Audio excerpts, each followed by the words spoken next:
अस्सलाम वालेकुम, मैं हूं शाहजेब खानजादा। मुल्क में आम इंतखाबात शुरू होने से पहले ही मुतनाज़े होते जा रहे हैं, क्योंकि मुल्क की दो बड़ी जमातें पाकिस्तान तहरीक इंसाफ और पाकिस्तान पीपल्स पार्टी का दावा है कि इस वक्त नून लीग को इक़्तिदार में लाने के लिए सहूलतकारी की जा रही है।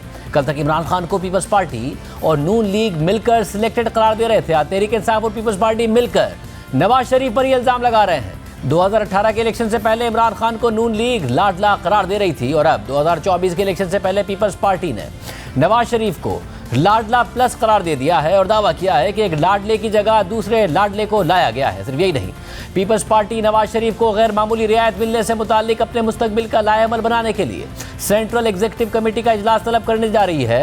पीपल्स पार्टी के तर्जुमान फैसल करीम कुंडी ने दावा किया है कि अगर इलेक्शन एक मखसूस जमात यानी नून लीग को इक़्तिदार में लाने के लिए कराए जाएं तो इससे यह ज़्यादा बेहतर होगा कि उन्हें सीधा इक़्तिदार सौंप दिया जाए और एक फरेबकारी के अमल पर अरबों रुपए ज़ाया करने से बचा जाए। इस वक्त एक लाडले की जगह दूसरे लाडले को लाया गया है। फैसल करीम कुंडी ने मजीद कहा कि नवाज शरीफ को हो सकता है कि गलत सज़ा सुनाई गई हो, लेकिन उन्हें जो मनपसंद फैसले मिल रहे हैं वो किसी भी सूरत जायज़ नहीं है। हम इलेक्शन में लेवल प्लेइंग फील्ड का मुतालबा जारी रखेंगे, इससे पीछे नहीं हटेंगे और मुस्तकबिल के लाएअमल के लिए सेंट्रल एग्जीक्यूटिव कमेटी का इजलास तलब करेंगे। साथ ही पीपल्स पार्टी ने पंजाब की निगरान हुकूमत की तरफ से नवाज शरीफ की अल अजीजिया रेफरेंस में सज़ा मौतली के इकदाम पर भी तनकीद की है और पीपल्स पार्टी के पंजाब के जनरल सेक्रेटरी हसन मुर्जा ने वाज़ेह किया है कि अगर फैसले इस तरीके से लेने हैं तो अदालतों को ताला लगा दिया जाए। नवाज शरीफ लाडला प्लस हैं और निगरान हुकूमत इस वक्त इलेक्शन करवाने के अलावा बाकी सब कुछ कर रही है। दूसरी तरफ तहरीक इंसाफ ने अदलिया पर भी नून लीग की सहूलतकारी का इल्ज़ाम लगा दिया है। आज इमरान खान की अहलिया बुशरा बीबी के वकील लतीफ़ खोसा ने इस्लामाबाद हाई कोर्ट के सामने इन खदशात का इजहार करते हुए कहा है कि जो सहूलतकारी नवाज शरीफ को पेश की जा रही है बाकियों को भी फराहम की जाए। जबकि गुज़िश्ता रोज़ तहरीक इंसाफ के तर्जुमान शुएब शाहीन ने हमारे प्रोग्राम में दावा किया कि अदालतें नवाज शरीफ की सहूलतकारी तो ना करें, कम से कम इंसाफ होता हुआ नजर तो आए। यानी तहरीक इंसाफ और पीपल्स पार्टी दोनों ये इल्ज़ाम लगा रही हैं कि इदारे नवाज शरीफ का रास्ता हमवार कर रहे हैं। मगर अहम बात यह है कि इमरान खान की भरपूर कोशिशों के बावजूद तहरीक इंसाफ को तो इदारों तक रसाई नहीं मिल रही, अपने पैगामात का उन्हें जवाब भी नहीं मिल रहा। लेकिन क्या पीपल्स पार्टी ने एस्टैब्लिशमेंट के सामने लेवल प्लेइंग फील्ड ना होने की शिकायत रखी है? क्योंकि पीपल्स पार्टी की सेंट्रल एग्जीक्यूटिव कमेटी ने हाल ही में यह फैसला किया था कि लेवल प्लेइंग फील्ड से मुताल्लिक शिकायत को हल करने के लिए आसिफ अली जरदारी को इख्तियार दे दिया गया है। और फिर 9 अक्टूबर को यह खबर सामने आई कि आसिफ अली जरदारी ने लेवल प्लेइंग फील्ड से मुताल्लिक पार्टी के संगीन खदशात सामने रखने के लिए मुतालिका क्वार्टर से रब्ता कर लिया है और पीपल्स पार्टी के सीनियर रहनुमा कमरुज़्ज़मा कायरा ने इस बात की तस्दीक करते हुए कहा था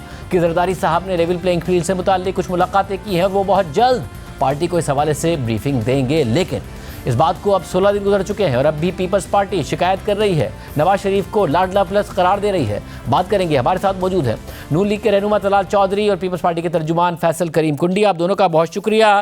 तलाल चौधरी साहब, कुछ दिन पहले तक आप दोनों हुकूमत पे थे, उससे कुछ दिन पहले तक इमरान खान को मिलकर निकाल रहे थे, लाडला कह रहे थे, सिलेक्टेड कह रहे थे, और अब पीपल्स पार्टी नवाज शरीफ को लाडला प्लस करार दे रही है और कह रहे हैं फरेब करने की क्या ज़रूरत है, अरबों रुपए ज़ाया करने की क्या ज़रूरत है, इलेक्शन में बेहतर है कि नून लीग को प्लेट पर रखकर इक़्तिदार दे दें।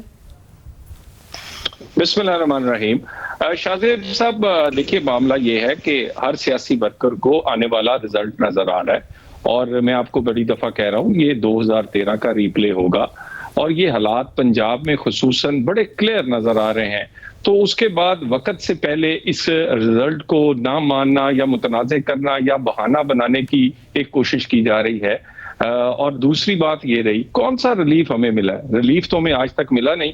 हमें तो वो इंसाफ और जो हमारे साथ जुल्म और ना इंसाफी हुई थी, जो हमें 4 साल 6 साल 7 साल वक्त पर मिलना चाहिए था, वो ताखीर से मिल रहा है। और वो मिल रहा है जब हमने काल कोठरियां देख ली, जलावतनियां देख ली, नाअहलियां देख ली, और जब पाकिस्तान में सिर्फ मीडिया नहीं, अदालतें नहीं, सियासी वर्कर नहीं, हर कोई बोल उठा कि ये जुल्म और ज्यादती है। सो हमें रिलीफ नहीं मिल रहा, हमें तो ताखीरी वो एक इंसाफ जो है वो अब जाके मिल रहा है, जो वक्त बहुत देर पहले मिल जाना चाहिए। बाकी रही इंतखाबात की बात, तो इंतखाबात में वक्त से पहले रिजल्ट देखकर अगर पीपल्स पार्टी कुछ कह रही है तो ये बिल्कुल हकाइक के मुनाफी है कि हमें कोई सहूलत दी जा रही है। कुंडी साहब, वो कह रहे हैं आपको नताइज सामने नजर आ रहे हैं इसलिए आप लोग बयानियां बना रहे हैं। बिस्मिल्लाहिर्रहमानिर्रहीम। देखें, ऐसी बात नहीं है, हम कोई बयान नहीं बना रहे हैं। हम तो मियां साहब को वो मियां साहब समझते थे जो हम 2018 से लेके अपोजिशन में, पीडीएम में, इत्यादि जमात जो हमारी हुकूमत थी, हमने कहा वो बयानिया मियां साहब आके लेकर जाएंगे, वोट को इज्जत दो की बात करेंगे, इलेक्शन का मुतालबा मीनार पाकिस्तान तक करेंगे, वो ये क्राउड देखेंगे। ठीक है, हम मानते हैं, चलो ये मान लेते हैं कि क्राउड स्टेट स्पॉन्सर्ड थे, ये लोग लेके आए थे। तो फिर जो है वो अगर ज्यादा हो रही थी तो जो हमने पीडीएम का जलसा किया था इन्होंने ही होस्ट किया था, उस वक्त तो ये क्राउड नहीं आ रहा था जब ज्यादतियां हो रही थी। लेकिन वॉट एवर, हम मान लेते हैं कि ये क्राउड जो है वो था, लेकिन फिर ये इलेक्शन का मुतालबा क्यों नहीं कर रहे हैं? हम तो कहते हैं कहें, मियां साहब ने तो सब बातें की लेकिन फ्री एंड फेयर इलेक्शन की बात ही नहीं की। उन्होंने इलेक्शन कमीशन से मुतालबा ही नहीं किया कि इलेक्शन कराओ, क्योंकि अब देखें, अगर इनको नजर आ रहा है कि पंजाब जीत रहे हैं तो फिर इलेक्शन का मुतालबा करें। अगर इनको नजर आ रहा है कि स्टेट स्पॉन्सर्ड प्रोग्राम था तो इलेक्शन का मुतालबा नहीं किया उन्होंने। फिर जो उन्होंने वोट को इज्जत दो की बात करनी थी वो भी नहीं की। चलो, उन्होंने अच्छी बात की कि मैंने माजी में जो मैंने लोगों के गिरबान पकड़ने थे और पीडीएम के जलसों में मैंने बात की, या उसके बाद भी बात की, उनको मैंने माफ कर दिया। हम भी हमेशा ये कहते थे कि चलो माफ करें और आगे बढ़े, ये न कर। लेकिन उन्होंने कहा कि मैंने माफी नहीं देनी। लेकिन अच्छी बात है, इस चीज को वो छोड़ के आगे जा रहे हैं। लेकिन फिर ऐसा ना हो, हम ये कह रहे हैं कि हम अभी भी समझते हैं कि मियां साहब ने बहुत कुछ सीखा होगा। मियां साहब उस सिलेक्शन के उससे नहीं गुजरेंगे। मियां साहब जो एक जमहूरी जो है और सियासी बंदे हैं और वो ये चीजें देख चुके हैं। अगर इस दफा सिलेक्शन हुई और साल 1.5 साल बाद फिर वो म्यूजिकल चेयर हुई कि जी फलां गद्दार हो गया, फलां मुझे वतन हो गया, फिर ऐसा ना हो कि ये लोग कहें कि 2018 का बयान हम दोबारा शुरू करते हैं, वो जो 2018 का जो बयान था उसको आगे कंटिन्यूटी करते हैं, उसकी नई वॉल्यूम शुरू करते हैं। ये सवाल मैं तलाल साहब के सामने ले आता हूं, मगर उससे पहले कुड़ी साहब, तहरीक इंसाफ का तो एक अलमिया ये है या एक मसला ये है कि उन्हें इस्टेब्लिशमेंट से जवाब नहीं आ रहा है। उन्होंने बहुत दफ़ा अप्रोच करने की कोशिश की है। इमरान खान साहब जब बाहर थे तब भी कहते थे कि जी मुझसे तो कोई बात ही नहीं करने को तैयार हो रहा। अब भी खबरें बार बार आई हैं कि तहरीक इंसाफ ने अप्रोच किया, उन्हें जवाब नहीं मिल रहा। आप लोगों के तो राब्ते कायम रहे हैं ना, उनका तो जो सेम पेज था वो फट गया, आपका तो सेम पेज क्या अभी बरकरार नहीं है कि जरदारी साहब को भी जवाब नहीं मिल रहा है कि जी लेवल प्लेइंग फील्ड हमें नहीं मिल रही है। उन्होंने खबर आई थी 16 दिन पहले कि राब्ता करना था, क्या हुआ उसका? देखें, पाकिस्तान पीपल्स पार्टी ने हमेशा लेवल प्लेइंग फील्ड की बात की है। हम हमेशा कहते हैं अगर वोट जो है फ्री एंड फेयर इलेक्शन होते हैं, पीएमएलएन को वोट मिलता है, पीटीआई को वोट मिलता है या पीपल्स पार्टी को वोट मिलता है, हम उसको मानेंगे। लेकिन जब आप एक ये तासुर देंगे, जिस तरीके से तासुर देंगे, मैं कहता हूँ कि अच्छी बात है मियां साहब को फॉर्मर प्राइम मिनिस्टर इनको सी ऑफ करना, उनको रिसीव करना, उनको जो भी प्रोटोकॉल या जो भी उनको एक चीज दी, अच्छी बात है। लेकिन ये चीज फिर साबिक जितने भी वजीर आज़म उनके साथ भी होना चाहिए, फिर ये यूसुफ गिलानी के साथ भी होना चाहिए। यही बात तो उन्होंने जाके करनी थी ना मुतल्लिका क्वार्टर से, इस्टेब्लिशमेंट से, वो की नहीं किया उन्होंने, या जवाब अच्छा नहीं मिल रहा आपको भी, जिस तरीके से आपको जवाब मिल ही नहीं रहा और आपको अच्छा नहीं मिल रहा? नहीं, मैं ये बात करूं जो प्रोटोकॉल जो दिया गया हुकूमत की तरफ से, मैं वो बात कर रहा हूँ। दूसरी बात यह है, देखें, हमेशा हमें कभी भी लेवल प्लेइंग फील्ड नहीं मिला। हमने अवाम की ताकत के जरिए माया, हमने कभी भी ये नहीं कहा कि हमारा मैच फिक्स हो चुका है। ख्वाजा साहब ने खुद एक टीवी प्रोग्राम में, निजी टीवी प्रोग्राम में कहा कि हमने तो मैच फिक्स कर लिया है। इनको नहीं पता कि हम मैच फिक्स कर रहे हैं, हमें तो नहीं पता मैच कैसे। अगर आपने मैच फिक्सिंग करनी है, फिर जो चीज हम ये कहते हैं कि जो चीज 2018 में गलत थी वो अगर आज हो रही है वो भी गलत है। मगर मोहसिन नकवी साहब तो जरदारी साहब के बहुत करीब है ना, अगर इस्टेब्लिशमेंट से जवाब नहीं मिल रहा तो क्या उनसे भी नहीं मिल रहा? वो तो बहुत करीब थे उनके कि भाई ये आप उनके लिए कर रहे हैं तो हमारे लिए भी करें। देखिए, मोहसिन नकवी साहब और उनकी टीम ने कल जो काम किया वो मेरे ख्याल में उनका काम नहीं था, वो अदालतों का काम था। अदालतें ये काम कर दी, वो जो है वो खुद ये काम करने शुरू हो गए। वो जुडिशरी नहीं है, वो ये हुकूमत है और निगरान हुकूमत है। नजदीक होना या दूर होना एक ताल्लुक है, हमारा भी एक एहतराम का रिश्ता है मियां साहब के साथ, उनकी तमाम लीडरशिप के साथ हमारे एक एहतराम का रिश्ता है। सियासी इख्तलाफात अपनी जगह पे, लेकिन कभी हमने अपने एक लिमिट से हम आगे नहीं गए। हमने कभी गालम गलोच की सियासत आपस में नहीं की और ना हम करेंगे इंशाल्लाह।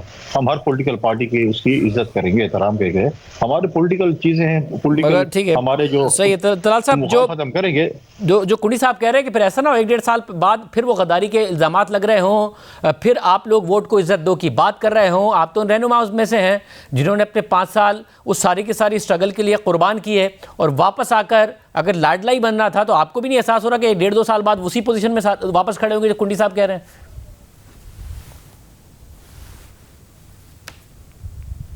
देखिए, ये बयानिया कोई लाडला बनने के लिए बनाया गया, बिल्कुल गलत बात है। अगर हम लोगों की रोटी की बात ना करते, लोगों के रोजगार की बात ना करते, मौजूदा हालात में आम आदमी की जो मुश्किल जिंदगी है उसको आसान बनाने के नैरेटिव की बात ना करते, तो लोग ये समझते कि शायद हम एहतसाब का बयानिया देकर अपनी बच रहे हैं परफॉर्म करने से, या हम रोटी नहीं दे सकते, इकोनॉमी सही नहीं कर सकते, गरीब का चूल्हा नहीं चला सकते, तो ये मामला ये है कि इस वक्त जो आम आदमी का मसला, अब तकरीर के बाद जितने भी सर्वेज हुए, लोगों ने जो जलसा एग्जिट था वो तो अपनी जगह उसके असरात, मगर तकरीर के असरात जो हैं वो आप देख लीजिएगा इलेक्शन रिजल्ट बदल देंगे।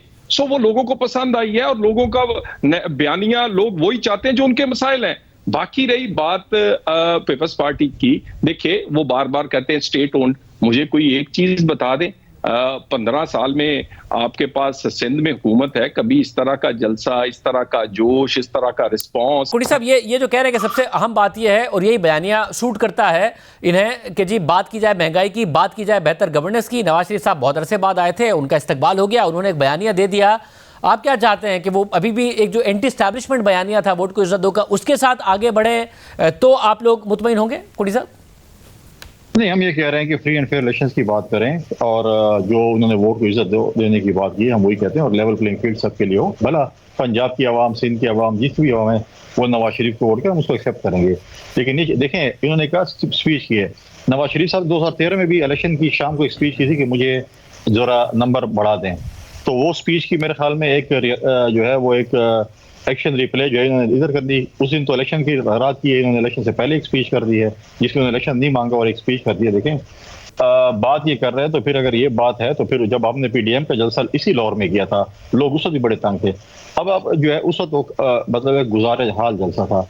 आज ये बात करते हैं कि नवाज शरीफ, ये शहबाज शरीफ की 16 महीने नहीं गिनाते, क्या उनको आप ओन नहीं करते शहबाज शरीफ साहब को अपना वजीर आजम? क्या वो आपकी पार्टी के वजीर आजम नहीं, तब तो ओन करते हैं कि हमारे वजीर आजम थे। लेकिन बार बार ये नवाज शरीफ के दौर की माजी की जिक्र करते हैं, फिर हम कहेंगे कि 2008 के दौर 2013 से बहुत बेहतर था। लेकिन ये 16 महीने नहीं बात करते कि 16 महीने जो आपके पास थी तो आपने लोड शेडिंग, दहशतगर्दी, इस पे क्या कुछ किया, हमने अपने इकट्ठे मुल्क एक काम किया, तो उस पर भी बताया ना कि हमने क्या क्या कुछ इस 16 महीने भी किया, उसको ऑन करें बेचारे को। शहबाज शरीफ भी आपका जो है वज़ीर आज़म है, उस बेचारे को क्यों ऑन नहीं करते हैं? तलाल साहब ये कहीं और से नहीं, उनसे ताना आ रहा है जो कि खुद भी इत्तेहादी थे, वो कह रहे हैं हम करते हैं ऑन, नवाज शरीफ साहब नहीं कर रहे हैं शहबाज शरीफ को ऑन। देखिए, गुजारिश ये है, बिल्कुल ऑन करते हैं और हमने हर सवाल का लोगों का जवाब देने का हम कहते हैं वो पूछे, हम हाजिर हैं।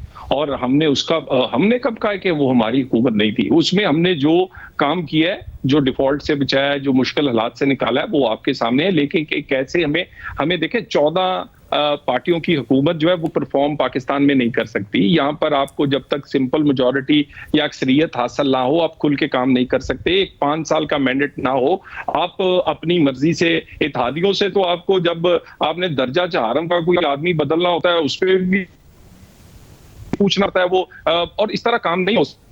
और उसके बाद रही ये पीपल्स पार्टी, ये बयानियां क्यों नहीं बनाती या ये बात डिस्कस क्यों नहीं करती कि वो नॉन इश्यूज को क्यों लेकर आती है? इशू इस वक्त है पाकिस्तान के मसाइल को, मगर तलाल साहब वो ये कह रहे हैं कि ये जो आपकी लाइन है कि इत्तेहादियों के साथ हुकूमत नहीं चलती, आप बड़े तरीके से ये जिम्मेदारी डाल रहे हैं कि 16 महीने में अगर कुछ गलत हुआ तो इत्तेहादियों की वजह से हुआ।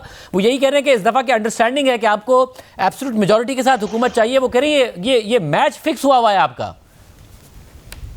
शाहजेब साहब, जब पाकिस्तान का हर जुल्म और हर सख्ती नून लीग पे थी, जब जीप के निशान अलॉट हो रहे थे, जब हमारे लोग उठाए जा रहे थे, जब नाइलियां हो रही थी, जब मियां नवाज शरीफ और पूरी क़यादत अंदर बंद थी, तो पंजाब हम फिर भी जीत गए थे। उस वक्त भी पाकिस्तान में वो जब आरटीएस बैठाया गया था तो हमारे वोट जो हैं वो दूसरी पार्टियों से बहुत ज्यादा थे, बस दूसरे नंबर पे थे। सो उस वक्त, और हमने कोई एक दफा जीत के नहीं दिखाया। बाकी रही बात, देखिए पीपल्स पार्टी को मान जाना चाहिए कि पंजाब जहां सबसे ज्यादा इन्हें सबसे बड़ा बैटलफील्ड है, 141 सीट्स है, वहां इनका बेस नहीं है। बार बार बिलावल साहब को लॉन्च करने की कोशिश हुई, यहाँ लोगों ने पिक नहीं किया, लोग परफॉर्मेंस पे जाते हैं पंजाब में, यहाँ पर सियासत जो है वो नारे पे नहीं चलती। और बाकी रही तो ये बात क्या कुड़ी साहब, क्या ये इशू है कि कहीं ना कहीं उम्मीद थी पीपल्स पार्टी को कि उन्हें हिस्सा मिलेगा, वो एस्टैब्लिशमेंट की तरफ से वो मामला हुआ नहीं आप लोगों के लिए, एक तो उसकी नाराजगी है, दूसरा कहीं आपको डर है कि नून लीग अकेली हुकूमत बना लेगी, आपकी जरूरत नहीं पड़ेगी उन्हें? देखिए, हमें कोई ना हिस्सा चाहिए और ना हमने किसी डिमांड किया, ना हमें कभी लेवल प्लेइंग फील्ड में, हमने हमेशा अवाम की ताकत पे हैं। देखिए, दो चीज़ें हैं, ये मवाजना करते हैं माजी की मोहतरमा बेनज़ीर भुट्टो शहीद की अराइवल का। मोहतरमा बेनज़ीर भुट्टो शहीद ने जो है एक डिक्टेटर को ललकार के वो पाकिस्तान आई थी। ये तो स्टेट ओन प्रोग्राम पे पाकिस्तान आए हैं, ठीक है। इनको वो मुश्किलात नहीं थी। जब वो मुश्किलात थी तो एक जहाज में, जिस जहाज में आए थे उसी जहाज में फिर वापस भी चले गए, तो एयरपोर्ट को एक बंदा भी नजर दिया था। मुश्किल टाइम जब था, आपको भी याद होगा कि लोग एयरपोर्ट तक पहुंचना गवारा नहीं किया, एयरपोर्ट से ही जो है वो एयरपोर्ट से पहले डाइवर्ट हो चुके थे। लिहाजा हम कहते हैं कि जलसा भरना तो आसान है, लेकिन आप बक्से कैसे भरेंगे? बक्से इस दफा नहीं भरे जाएंगे। इस दफा यूथ जो है, बहुत सी यूथ आपकी वोटर बन चुकी है और वो यूथ जो है अपने बक्से की हिफाजत करेगी। इस दफा आरटीएस धुंध आरओ इलेक्शंस नहीं होगा। अगर खुदा ना खास्ता मगर साहब, अगर वो बक्से की हिफाजत होगी पंजाब में तो वो आपके हक में तो नहीं होगी। यानी आप भी ये कह रहे हैं कि यूथ बक्से की हिफाजत तहरीक इंसाफ के हक में करेगी। हम ये नहीं कह रहे, तहरीक इंसाफ के ही कह रहे हैं आप भी।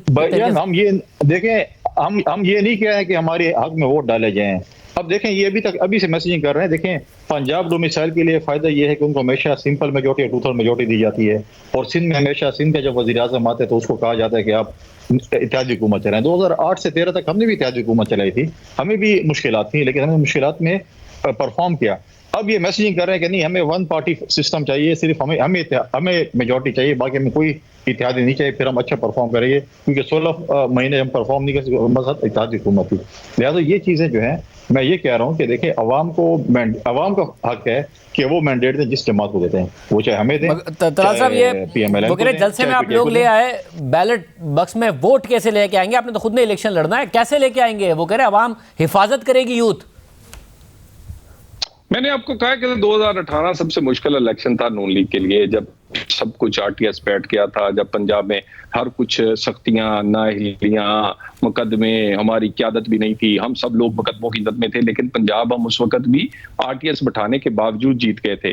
बात रही, बार बार ये कहते हैं हम हमेशा वोट से ही चाहते हैं हुकूमत आए, लेकिन अगर वोट अब किसी और को नहीं पड़ता, रोड परफॉर्मेंस पे फिर सिर्फ नवाज शरीफ को पड़ता है या काम सिर्फ नवाज शरीफ ने किया है, तो इसमें तो फिर आप क्यों दूसरों को, मेरा मतलब है, ताने देते? सिंध में 3 लगातार हुकूमतें आपके पास रही हैं, आप इत्तेहादी भी नहीं थे, आपके पास सिंपल मेजोरिटी थी। क्यों ऑरेंज लाइन उधर नहीं चली? क्यों कराची का कूड़ा नहीं उठाया जाता? क्यों वहां पर कारपेट सड़कें नहीं बनी? क्यों मुफ्त दवाइयां नहीं? क्यों पंजाब की तरह उसने तरक्की नहीं की? क्यों और में उतरे तो खुशबू आती है, कराची में वो बदबू आती है? मुझे ये बताइए कि वहां पर जो स्कूलों का, जो अस्पतालों का हाल है, वो ठीक क्यों नहीं हुआ? आए परफॉर्मेंस पे बात करें, आए लोगों के मसाइल पे बात करें। सब ये सिंध के हेल्थ फैसिलिटीज चेक करें, SIUT चेक करें, हमारा NICVD चेक करें, हमारे लीवर ट्रांसप्लांट, दुनिया, पाकिस्तान, पूरे पाकिस्तान में लोग सिंध जाते हैं इलाज करने के लिए। मुझे एक पंजाब का हॉस्पिटल बताएं कि लोग जाते हैं पंजाब में हॉस्पिटल में फ्री इलाज के लिए। दिल के अमराज का इलाज फ्री होता है, लीवर ट्रांसप्लांट फ्री है,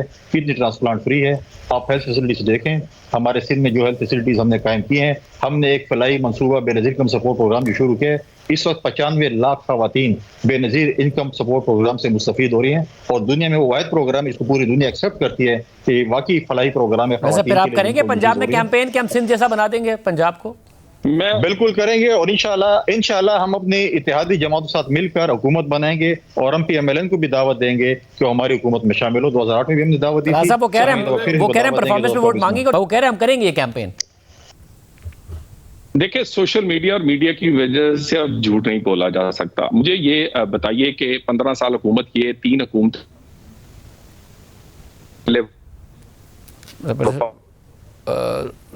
राब्ता से नहीं हो रहा है। बहुत शुक्रिया नाज़रीन, गुफ्तगू आपने सुनी है। प्रोग्राम में आगे बढ़ते हैं। चेयरमैन PTI इमरान खान के खिलाफ साइफर केस में पीर को फर्द जुर्म आयद होने के बाद आज उनके वकला ने इस फर्द जुर्म को इस्लामाबाद हाई कोर्ट में चैलेंज कर दिया है और मौक़िफ़ अपनाया है कि ट्रायल कोर्ट ने चार्ज फ्रेम करते हुए कानूनी तकाजे पूरे नहीं किए। इमरान खान ने अपने वकला सलमान सफदर और खालिद यूसुफ के जरिए दायर की गई दरख्वास्त में इस्तदा की है कि फर्द जुर्म आयद करने की कार्रवाई कलअदम करार दी जाए। दरख्वास्त में मुकदमे के मुद्दई यूसुफ नसीम खोकर और रियासत को फरीक बनाया गया है। दरख्वास्त के मुताबिक मुकदमे की नकूल तकसीम करने के 7 दिन बाद चार्ज फ्रेम किया जा सकता है। ट्रायल कोर्ट ने 7 दिन के कानूनी तकाजे को भी मद्देनजर नहीं रखा।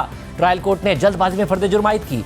ट्रायल भी जल्दबाजी में मुकम्मल करना चाहती है। आला अदलिया की ट्रायल रोजाना की बुनियाद पर समाअत करने या जल्द मुकम्मल करने की कोई हिदायत नहीं है। जल्दबाजी में ट्रायल आगे बढ़ाने से बुनियादी आईनी हुकूक मुतासिर होंगे। मरकजी सबूत यानी साइफर की अदम मौजूदगी में ट्रायल आगे नहीं बढ़ाया जा सकता। खुसूसी अदालत का 23 अक्टूबर का ऑर्डर कलअदम करार दिया जाए। जबकि दूसरी जानिब इमरान खान की कानूनी टीम जेल में सिक्योरिटी केस में जमानत और वुकला से मिलने की इजाज़त ना मिलने पर मुसलसल इस्लामाबाद हाई कोर्ट और ट्रायल कोर्ट से रुजू कर रही है और यह मौका अख्तियार कर रही है कि इमरान खान को भी वही सहूलियात और रिलीफ दिया जाए जो नवाज शरीफ को दिया जा रहा है। आज इस्लामाबाद हाई कोर्ट में बुशरा बीबी की जानिब से इमरान खान की जेल में सिक्योरिटी की दरख्वास्त पर समाअत हुई। समाअत के दौरान chief justice Islamabad high court justice Aamir Farooq ने कहा कि सुप्रिंटेंडेंट जेल को बुला लेते हैं, वो आकर बता देंगे कि क्या सहूलियात और इकदाम किए जा रहे हैं। इस दरख्वास्त पर ऑर्डर करके अगले हफ्ते केस दोबारा लगा देंगे। इस पर बुशरा बीबी के वकील लतीफ खोसा ने कहा कि पहले महफूज किए गए फैसले तो सुना दें, फिर इन केसेस की जरूरत ही नहीं पड़ेगी। जो सहूलत नवाज शरीफ को दी जा रही है बाकियों को भी फराहम की जाए। इस दौरान एडिशनल एडवोकेट जनरल पंजाब ने जवाब दिया कि चेयरमैन पीटीआई इमरान खान को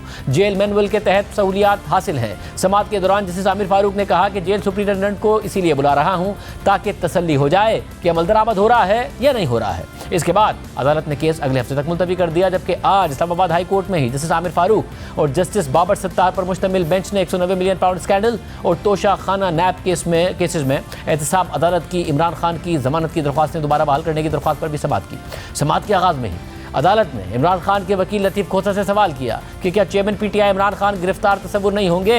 इस पर लतीफ खोसा ने जवाब दिया कि नैब का अपना बयान है कि उन्हें गिरफ्तार नहीं किया गया, नैब का अपना तरीकाकार है, चेयरमैन नैब वारंट जारी करता है। इस पर नैब प्रोसिक्यूटर मुजफ्फर अब्बासी ने कहा कि इमरान खान के वारंट गिरफ्तारी मौजूद हैं। दलाइल जारी रखते हुए लतीफ खोसा ने कहा कि इमरान खान के लिए अलग और दूसरों के लिए अलग कानून है। इस पर अदालत ने नैब से पूछा कि आपने जेर हिरासत होने के बावजूद अभी तक तफ्तीश शुरू क्यों नहीं की। इस पर नैब के प्रोसिक्यूटर ने जवाब दिया कि 190 मिलियन पाउंड और तोशा खाना दोनों केसेस में वारंट गिरफ्तारी मौजूद हैं। कानूनी तौर पर इस तरह हम तफ्तीश नहीं कर सकते। इस पर बेंच में मौजूद जस्टिस बाबर सत्तार ने सवाल किया कि एक शख्स गिरफ्तार है तो नैब अपने मुकदमात में भी इससे तफ्तीश क्यों नहीं कर रहा। जिस पर लतीफ खोसा ने कहा कि यही बात तो हम भी कर रहे हैं। तो जस्टिस बाबर सत्तार ने जवाब दिया कि आप ये बात नहीं कर रहे, आप तो जमानत की दरख्वास्तें बहाल कराने की दरख्वास्तें लाए हैं। इस पर लतीफ खोसा ने कहा कि हम ये कह रहे हैं कि चेयरमैन पीटीआई इमरान खान की अबूरी जमानत बहाल की जाए। इस पर रद्दमल देते हुए जस्टिस बाबर सत्तार ने कहा कि एक शख्स गिरफ्तार हो चुका है तो अबूरी जमानत कैसे बहाल हो सकती है। तो लतीफ खोसा ने जवाब दिया कि इसी अदालत के दूसरे बेंच ने हमारी 6 मुकदमात में अबूरी जमानत बहाल की है। तो इस पर जस्टिस बाबर सत्तार ने कहा कि जिस बेंच ने यह ऑर्डर पास किया मेरा उससे इख्तिलाफ राय है, मैं ये केस नहीं सुन रहा। जिस बेंच ने यह फैसला दिया वही ये केस सुनेगा। मेरा मौक़िफ़ यह है कि एक शख्स गिरफ्तार है तो दीगर मुकदमात में भी गिरफ्तार करार दिया जाएगा। ये कहते हुए जस्टिस बाबर सत्तार ने खुद को बेंच से अलग कर दिया। जबकि अब इन दरख्वास्तों पर आइंदा समाअत 6 नवंबर को चीफ जस्टिस आमिर फारूक और जस्टिस तारिक जहांगीरी करेंगे। दूसरी जानिब इमरान खान के वुकला ने आज एक बार फिर ऑफिशियल सीक्रेट एक्ट के तहत बनने वाली खुसूसी अदालत से रुजू किया और इमरान खान से मुलाकात न होने की शिकायत की। आज जज अब्बुल हसनात की अदालत में इमरान खान के कानूनी उमूर के तर्जुमान नईम पंचोता पेश हुए और जज अब्बुल हसनात जुल्करनैन से कहा कि आपके ऑर्डर्स पर अमल दरामद नहीं होता, जेल में वुकला को चेयरमैन पीटीआई से नहीं मिलने दिया जाता। इस पर जज अब्बुल हसनात ने कहा कि एडमिनिस्ट्रेटिव मामलात हैं, जेल मैनुअल के मुताबिक जेल में मामला चलते हैं। समाअत के दौरान नईम पंचोता ने मजीद कहा अडियाला जेल में कमरा अदालत बहुत छोटा है। जिस पर जज ने जवाब दिया कि इमरान खान के सेल की दीवार तुड़वा दी, कमरा भी तुड़वा दूं क्या। नईम पंचोता ने मजीद कहा कि इमरान खान को जुडिशल कॉम्प्लेक्स पेश करने पर बहाने बनाए जा रहे हैं। सुप्रिंटेंडेंट जेल जान को खतरे का बयान देता है। जिस पर जज ने कहा कि इमरान खान अहम शख्सियत तो हैं, उनकी ज़िंदगी का तहफ़्फ़ुज़ ज़रूरी है। जिस पर नईम पंचोता ने कहा कि इन्हीं इदारों ने इमरान खान को सिक्योरिटी नहीं दी, हाई कोर्ट में मामला पेंडिंग है। नवाज शरीफ को तो इन्होंने पूरी सिक्योरिटी दी है, इमरान खान अपनी सिक्योरिटी खुद लाते थे। इमरान खान को सिक्योरिटी देना इंतजामिया का काम है, इंतजामिया नहीं दे रही। इस पर जज ने रिमार्क दिया कि कानून के मुताबिक चेयरमैन पीटीआई की ज़िंदगी को तहफ़्फ़ुज़ देना है। अटक जेल में चेयरमैन पीटीआई से मेरी 1 घंटा बात हुई। चेयरमैन पीटीआई ने कहा कि वो जेल में महफूज महसूस कर रहे हैं। आज जाकर पूछें इमरान खान से, क्या उन्होंने मुझसे जेल में महफूज होने की बात नहीं की। इमरान खान के जेल में महफूज होने से मुताल्लिक बयान को भी सुप्रिंटेंडेंट जेल को देखना है। अभी तक इमरान खान की जान को तहफ़्फ़ुज़ देकर केस बहुत आसानी से चल रहा है। मैंने 20 साल वकालत की, वकालत करना आसान है, जज की कुर्सी पर बैठना मुश्किल है। क्या इस्लामाबाद हाई कोर्ट में इमरान खान से मुताल्लिक कोई डायरेक्शन मिली। तो इस पर नईम पंचोता ने जवाब दिया कि इस्लामाबाद हाई कोर्ट में हमारे मामला पेंडिंग रहते हैं। जिस पर जज अब्बुल हसनात ने कहा कि मुझे कोई एक ऐसी मुलाकात से मुताल्लिक दरख्वास्त बता दें जो मैंने मुस्तरद की होगी। तो नईम पंचोता ने जवाब दिया कि आपने दरख्वास्त से ज़मानत मुस्तरद की, फ़र्द जुर्म रोकने की दरख्वास्त मुस्तरद की। तो इस पर जज ने उन्हें कहा कि कानूनी दरख्वास्तों की बात ना करें, मैं मुलाकात से मुताल्लिक दरख्वास्तों का कह रहा हूँ। मैंने सुप्रिंटेंडेंट जेल को शटअप कॉल दी थी, साइकिल उसी वक्त चेयरमैन पीटीआई को मुहैया कराई थी। आप मीठा मीठा हप हप कड़वा कड़वा थू थू कर रहे हैं। जबकि इसके बाद जज अब्बुल हसनात ने इमरान खान की वुकला से मुलाकात से मुताल्लिक सुप्रिंटेंडेंट जेल को हिदायत जारी कर दी। प्रोग्राम में ब्रेक शामिल करते हैं, उसके बाद जिक्र होगा IMF का वक्त 2 नवंबर को आ रहा है। क्या जायज़ा मुकम्मल हो पाएगा, क्या हुकूमत पूरे एतमाद है कि टारगेट पूरे कर लिए, बात करेंगे एक ब्रेक के बाद।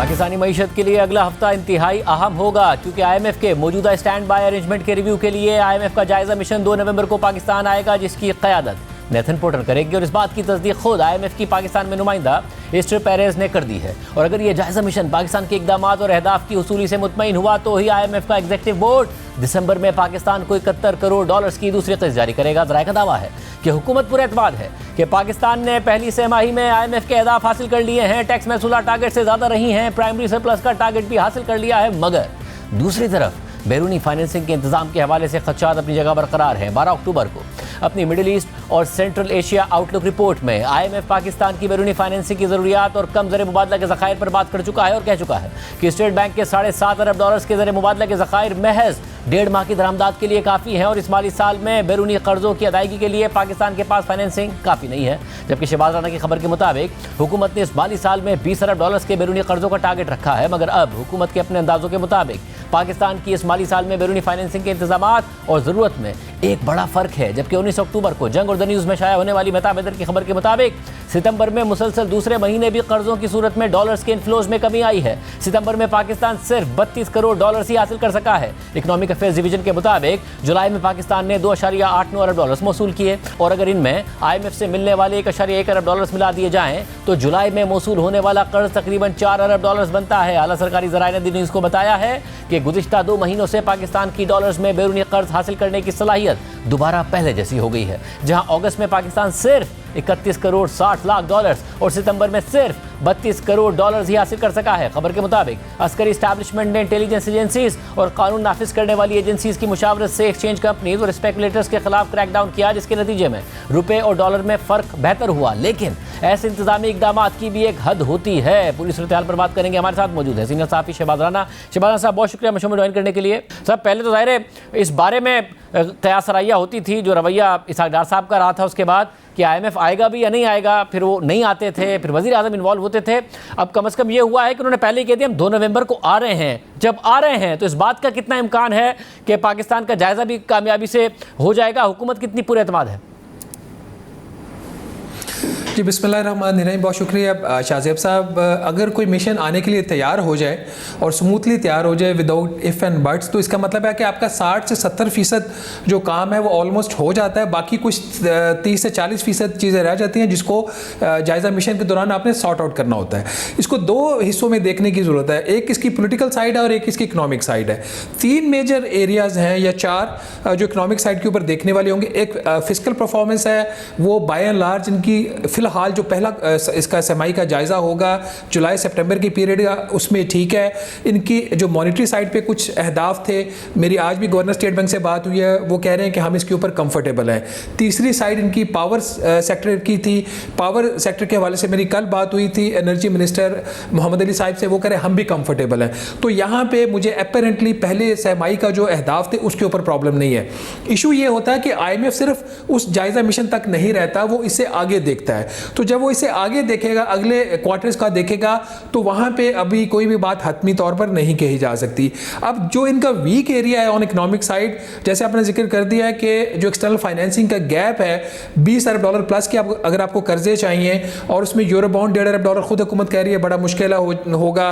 जो इनके तकरीबन 4.5 अरब डॉलर के फॉरेन कमर्शियल बैंक्स के नॉन चाइनीज लोन्स थे, उसमें कोई 2.9 या 3 बिलियन डॉलर का शॉर्टफॉल देख रहे हैं। ये तो 4.5 अरब डॉलर दोनों का मिला के, यूरो का और 3 का, ये 4.5 अरब डॉलर हो गया।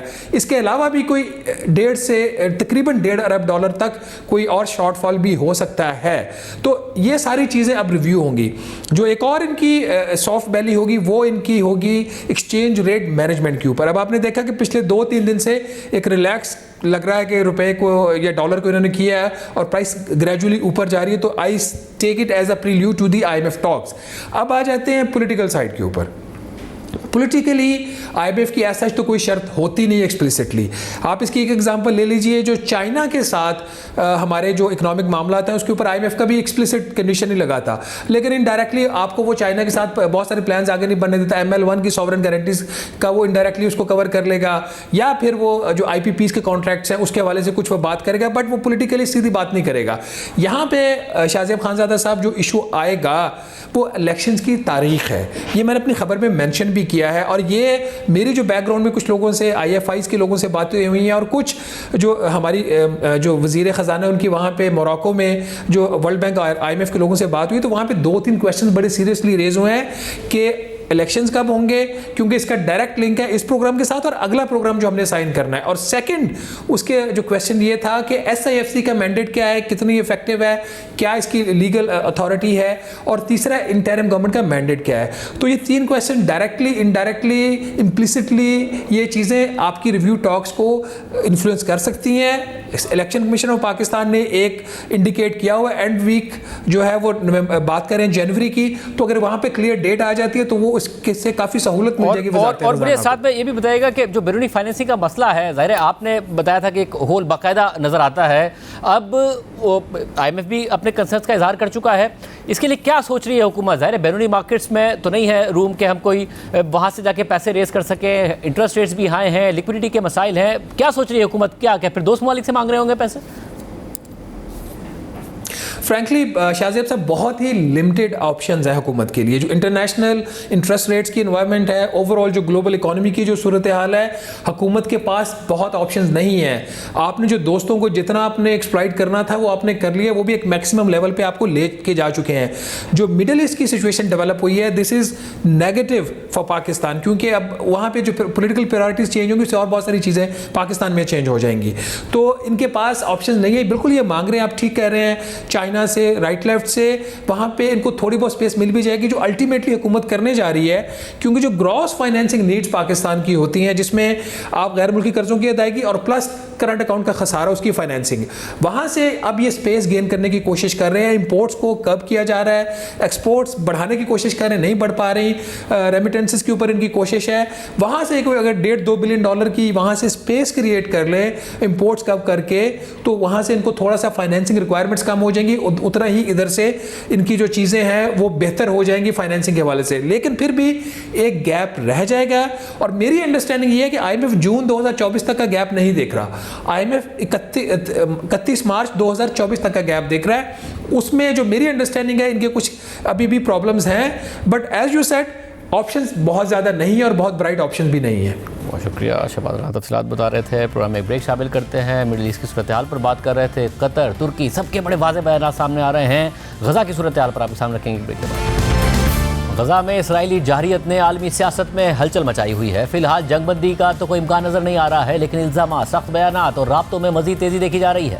कल अक़वाम मुत्तहिदा के सेक्रेटरी जनरल के फ़लस्तीनियों की हिमायत में बयान के बाद इसराइल ने उनके इस्तीफ़े का मुतालबा कर दिया है, जबकि अमरीकी सदर जो बाइडन और सऊदी वली अहद मोहम्मद बिन सलमान का टेलीफोनिक राब्ता हुआ है। और अब तुर्किया भी इस तनाज़े में हमास की हिमायत में खुलकर सामने आ गया है और उसने नई आलमी जंग छिड़ने का खदशा भी जाहिर कर दिया है। साथ ही कतर ने भी सख्त पोजीशन इख्तियार कर ली है। इसके अलावा हिजबुल्लाह के सरबराह हसन नसरुल्लाह की लेबनान में हमास और इस्लामी जिहाद के रहनुमाओं से अचानक मुलाकात हुई है। इसराइल फ़लस्तीन तनाज़े के तनाजुर में आलमी सियासत की ये वो मंजरकशी है जो गुज़िश्ता 24 घंटों के दौरान सामने आई है। गुज़िश्ता रात अक़वाम मुत्तहिदा के सेक्रेटरी जनरल एंटोनियो गुतेरेस ने अक़वाम मुत्तहिदा की सलामती काउंसिल से खिताब करते हुए कहा था कि इस बात को तस्लीम करना ज़रूरी है कि हमास के हमले अचानक तन्हाई में नहीं हुए हैं। फ़लस्तीनी अवाम 56 साल से घुटनज़दा कब्ज़े का शिकार है। इस बयान के बाद इसराइल का सख्त रद्द-ए-अमल सामने आया है। हालांकि अक़वाम मुत्तहिदा के सेक्रेटरी जनरल ने वाज़ेह तौर पर कहा था कि हमास के हमलों को जस्टिफाई नहीं किया जा सकता, मगर इसके बावजूद इसराइल ने उन पर इल्ज़ाम लगा दिया है कि वो हमास के हमलों को जस्टिफाई कर रहे हैं, लिहाजा वो मुस्ताफ़ी हो जाएं। अक़वाम मुत्तहिदा में इसराइल के नुमाइंदे ने कहा कि अक़वाम मुत्तहिदा के सेक्रेटरी जनरल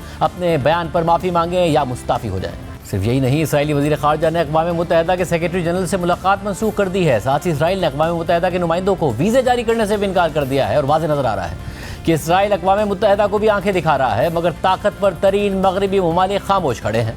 ताहम गज़ा में बढ़ती हुई इसराइली जारहियत पर तुर्किया और कतर ने सख्त रद्द-ए-अमल जारी किया है। तुर्किया के सदर तैयब एर्दोआन ने इसराइल का दौरा मनसूख कर दिया है और तुर्किया के सदर ने पार्लियामेंट में अपनी पार्टी के अरकान से खिताब करते हुए कहा कि मगरिब और इसराइल के लिए हमास दहशतगर्द तंजीम हो सकती है, लेकिन हमास दहशतगर्द तंजीम नहीं है, बल्कि वो आज़ादी पसंदों का एक गिरोह है जो अपनी सरजमीन के दिफा के लिए लड़ रहे हैं। गज़ा पर हमले और इसराइल की हिमायत कत्ल में इसराइल की मदद करने के मुतरादिफ है। मगरिब की जानिब से इसराइल के लिए आंसू बहाना धोखादही है। देरपा अमन और जंगबंदी के लिए मुस्लिम ममालिक को मिलकर इक़दाम करने चाहिए। एर्दोआन ने मजीद कहा कि वो इस गैर इंसानी जंग की वजह से इसराइल का दौरा मनसूख कर रहे हैं। लेकिन इसराइल ने तुर्किया के सदर के इस बयान की मजम्मत की है। मगर सिर्फ यही नहीं, आज तुर्की और कतर के वज़ीर ख़ारजा की दोहा में मुलाकात भी हुई है, जिसमें इसराइल फ़लस्तीन जंग के फैलाव का खदशा जाहिर किया गया है। तुर्की के वज़ीर ख़ारजा ने आलमी जंग छिड़ने का खदशा भी जाहिर कर दिया है। अल जज़ीरा के मुताबिक उनका कहना था कि हम तारीख के एक टर्निंग पॉइंट पर खड़े हैं, या तो हम मुस्तकिल अमन हासिल कर लेंगे या फिर आलमी जंग छिड़ जाएगी। हम तमाम आलमी और इलाकाई स्टेक होल्डर से मुतालबा करते हैं कि वो दानिशमंदाना आवाज़ों को सुने, लेकिन जो इसराइल के जराइम जारी रखने की हौसला अफजाई कर रहे हैं वो खुद भी इसके जिम्मेदार हैं। हम अगर फौरी तौर पर कोई कदम नहीं उठाएंगे तो आने वाले दिन हमारे लिए तारीख दिन होंगे। तुर्की के वज़ीर ख़ारजा के मुताबिक इसराइल को यह समझना चाहिए कि उसे तशद्दुद के साथ अमन और सलामती नहीं मिलेगी। आज की फतह कल की शिकस्त का बाइस बन सकती है। अब तुर्की ने भी वाज़ेह पोजीशन ले ली है और इसराइल की मजम्मत में सख्त बयान जारी कर दिया है। इससे पहले कल कतर के अमीर शेख तमीम बिन हमाद सानी ने दुनिया को मुखातिब करते हुए पैगाम दिया था कि हम कह रहे हैं कि बस अब बहुत हो चुका। इसराइल को कत्ल करने का फ्री लाइसेंस और ग्रीन लाइट देना नाकाबिल कबूल है। साथ ही फ़लस्तीन पर इसराइल के कब्जे की हकीकत, मुहासरे और आबादकारियों को नज़रअंदाज किए जाने का सिलसिला जारी रखना भी नाकाबिल कबूल है। कतर का ये मौक़िफ़ इस लिहाज से भी अहमियत रखता है क्योंकि कतर उन ममालिक में शामिल है जो हालिया तनाज़े में इसराइली और गैर मुल्की अरगमालियों को हमास की हिरासत से छुड़वाने में मरकज़ी किरदार अदा कर रहा है। सिर्फ यही नहीं, ईरान और अमरीका एक दूसरे पर इल्ज़ामात लगा रहे हैं। अमरीका कह रहा है कि ईरान अपनी प्रॉक्सीज़ के ज़रिए तनाज़े को हवा दे रहा है, तो ईरान का ये कहना है कि इसराइल की गज़ा पर कार्रवाइयों का असल जिम्मेदार अमरीका है। ईरान के सुप्रीम लीडर आयतुल्लाह खामनाई के आज जारी होने वाले बयान के मुताबिक अमरीका इसराइल को गज़ा में बमबारी की हिदायत दे रहा है। अमरीका मुजरिमों का साथी है। अमरीका गज़ा में होने वाले जराइम की किसी न किसी तरह हिदायत दे रहा है। अमरीकियों के हाथ गज़ा के महसूर बच्चों, ख़वातीन, मरीजों और दीगर के खून से रंगे हैं। इससे पहले अक़वाम मुत्तहिदा की सलामती काउंसिल की ओपन डिबेट से खिताब करते हुए अमरीकी वज़ीर ख़ारजा एंटनी ब्लिंकन ने खबरदार किया था कि अगर ईरान या उसकी प्रॉक्सीज़ किसी भी तरह अमरीकी अफवाज पर हमलावर होंगी तो फिर वो गलतफहमी में ना रहें, क्योंकि हम अपने लोगों का तेज़ी से और फैसला कुन अंदाज में दिफा करेंगे। इसके अलावा कल रात को अमरीकी सदर जो बाइडन ने सऊदी वली अहद मोहम्मद बिन सलमान को टेलीफोन किया और उनसे फ़लस्तीन इसराइल तनाज़े पर तफसीली बातचीत की और इस हवाले से व्हाइट हाउस का जो एलामिया सामने आया उसमें हर चीज़ पर बात की गई, लेकिन जंग बंदी या सीज़ फायर के हवाले से कोई बात नहीं की गई। जबकि अल अरेबिया न्यूज़ के मुताबिक सऊदी वली अहद मोहम्मद बिन सलमान ने अमरीकी सदर से बातचीत के दौरान गज़ा पर इसराइली मुहासरा ख़त्म करने पर जोर दिया और कहा कि अमरीका इसराइल की फौजी कार्रवाइयों को रोकने के तरीक़ों पर फौरी तौर पर बात करे। बयानात, धमकियों, राब्तों और मुलाकातों की यह तेज़ तरीन सूरत हाल वाज़े कर रही है कि यह तनाज़ा जल्द अज जल्द हल ना हुआ तो सिर्फ खित्ते को ही नहीं बल्कि पूरी दुनिया को मुतासिर कर देगा। लेकिन इस तशवीशनाक सूरत हाल और दुनिया पर इसके मुमकिन नताइज को देखते हुए भी इसराइल पीछे हटने को तैयार नहीं है, बल्कि वो गज़ा में ज़मीनी ऑपरेशन के लिए गज़ा की सरहद पर लाखों अफवाज के साथ तैयार खड़ा है और उसे अमरीका के ग्रीन सिग्नल का इंतजार है। लेकिन ज़मीनी ऑपरेशन से पहले ही 7 अक्टूबर से अब तक गज़ा में 6,546 अफराद शहीद हो चुके हैं, जिनमें से 2,704 बच्चे हैं, जबकि ज़ख्मियों की तादाद 17,400 से ज़ायद हो गई है। सिर्फ गुज़िश्ता 24 घंटों में इसराइली बमबारी से 756 अफराद मारे गए हैं। गज़ा में ज़ख्मियों के इलाज की सहूलियात भी ख़त्म होती जा रही हैं। अस्पताल एक एक करके बंद हो रहे हैं। खान यूनुस के नासिर अस्पताल के डॉक्टर्स के मुताबिक सूरत हाल इतनी ख़राब है कि उसे लफ्ज़ों में बयान नहीं किया जा सकता। गुज़िश्ता रात से हमने 300 ज़ख्मी और 150 लाशें वसूल की हैं। गज़ा में इसराइली बमबारी ही वाहिद मसला नहीं रही, बल्कि वहाँ पर वबाई अमराज फैलने का खदशा भी बढ़ता जा रहा है, क्योंकि मलबे के नीचे दबी हुई सैकड़ों लाशों से ताफुन फैल रहा है। साथ ही पीने का पानी दस्तयाब नहीं है, जिसकी वजह से लोग गंदा और मुज़र सेहत पानी पीने पर मजबूर हैं। कुछ दिन पहले CNN के सहाफ़ी इब्राहिम दाहमन अपनी बीवी और 7 और 11 साल के 2 बेटों के साथ शुमाली गज़ा से जनूबी गज़ा की जानिब गए थे और रास्ते में बमबारी के मनाजिर उन्होंने गाड़ी चलाते हुए रिकॉर्ड किए थे और सारी दुनिया के सामने रखे थे। अब वो अपने बच्चों के साथ खान यूनुस में पनाह लिए हुए हैं और बता रहे हैं कि पानी की इतनी कमी हो चुकी है कि टॉयलेट्स के लिए दस्तयाब पानी पीने पर मजबूर हैं। इजाज़त दीजिए, अल्लाह।